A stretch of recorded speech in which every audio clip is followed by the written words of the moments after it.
This is for educational use only. Our group grants permission for our instructor, Mr. Roldan Ardines, to use this as educational material. The Globalization of Religion.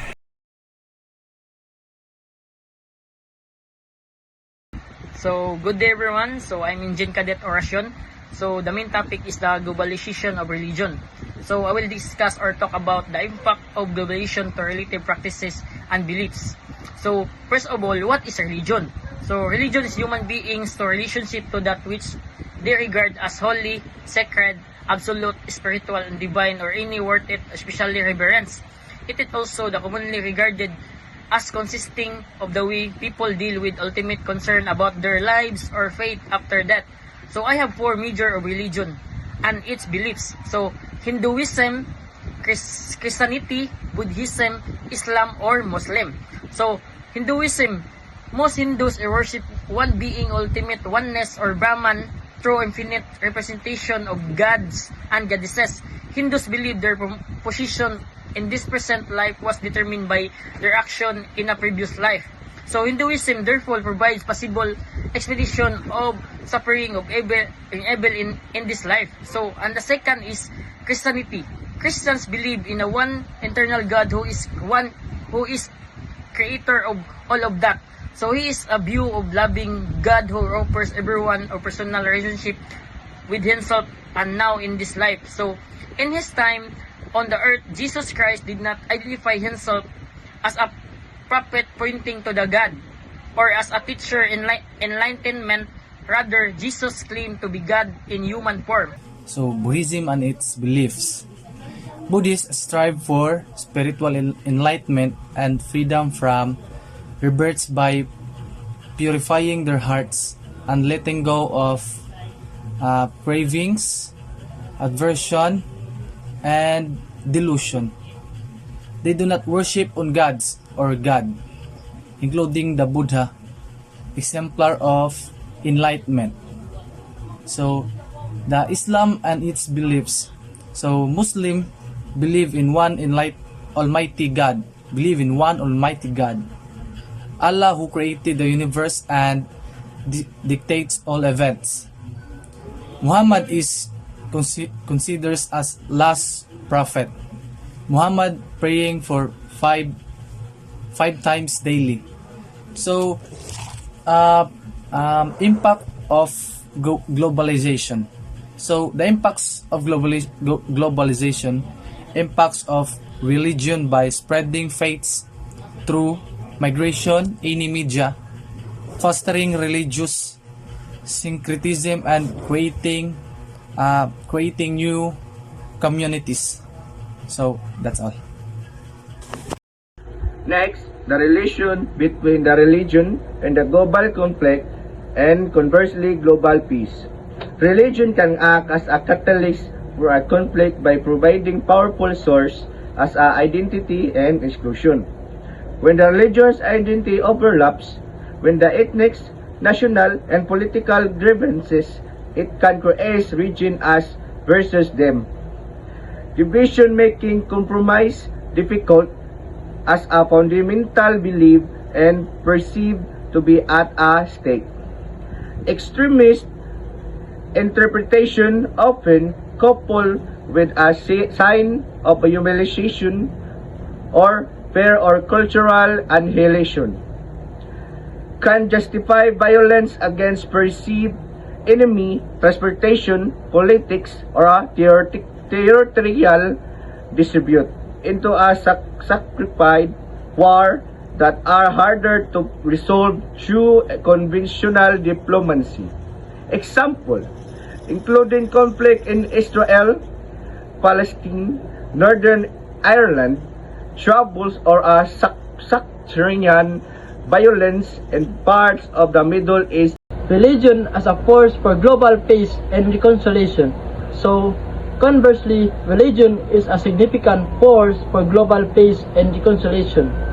The core tenets of most major faiths emphasize values like justice, compassion, forgiveness, and love, providing moral framework for non-violence and conflict resolution.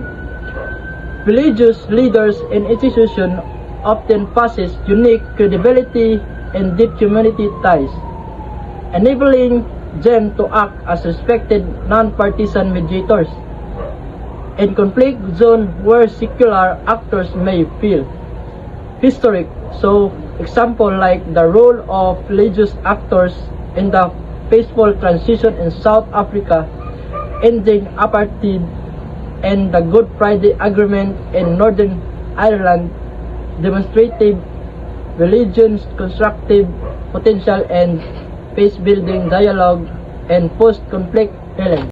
Ultimately, the role of religion is highly contextual and instrumental, meaning it is really the sole cause of conflict but can be a powerful mobilizing tool for both violence and peace. Political, economic, and social factors are often the underlying drivers of global conflict, but religious difference can be exploited by state or non-state actors and garner mass support, increase group cohesion, and legitimate aggressive actions. Therefore, understanding the relationship requires moving beyond a simple binary. Recognize that the same religious stakes, communities, and leaders that fuel violence can also be vital resources for building resilience, peace, and fostering interfaith cooperation.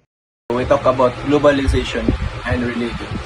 So, global religion refers to a historical process by which the world's people increasingly comes to live in a single social unit.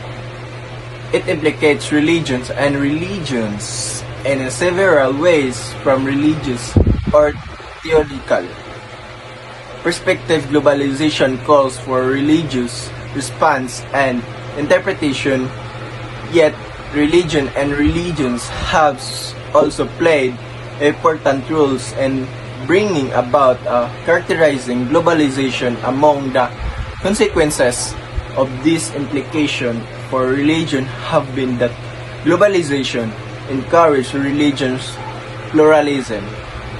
Religions identify themselves in relation to one another, and they become less rooted in particular place because of diasporas and transnational ties. Let's tackle about the role of media in globalization of culture and religion and the creation of global village. So media plays a vital role in the globalization of culture and religion because it allows people from different countries to instantly share ideas, traditions, and beliefs. Through televisions, films, music, and social media, cultural practices and religious values are transmitted across borders, helping people others understand and even adapt aspects of other societies.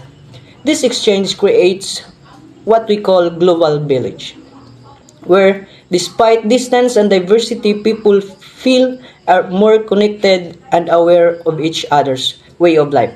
In short, media breaks down the barriers, promotes cultural interaction, and makes the world function like one community.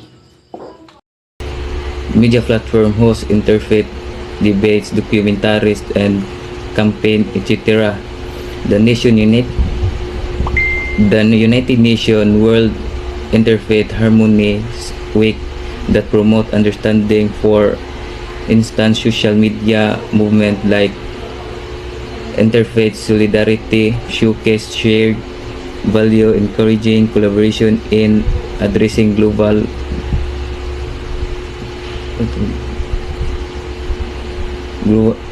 issue, climate change or poverty. This foster a village where religion diversity is seen as a source of strength. Media act as a bridge between religion and the global village, enabling connection but also posing challenge to culture and religious uniqueness. It shapes how the religion are perceived, practiced, and contested, and in an increasing interconnected world.